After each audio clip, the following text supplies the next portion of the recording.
Hey, this is Eric from AHA, and I am so excited about today's video because we get to talk about knowledge base homepages. If you manage a knowledge base like I do, then the homepage is the perfect entrance to set the tone and welcome your users in as they're looking for help. Check it out.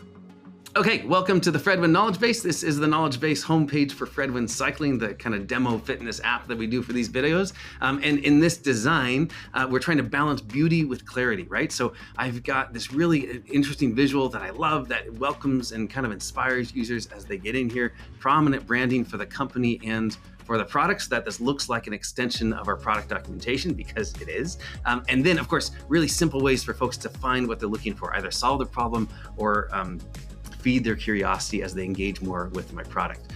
Search bar right there, and then these sections of content that I can define. So in this one, we have categories of content that have been useful to users in the past, specific articles that we think are going to be really helpful or really engaging with our audience, and then of course, what's new. So this might link out to our go-to-market blog for big improvements we made to the application over time.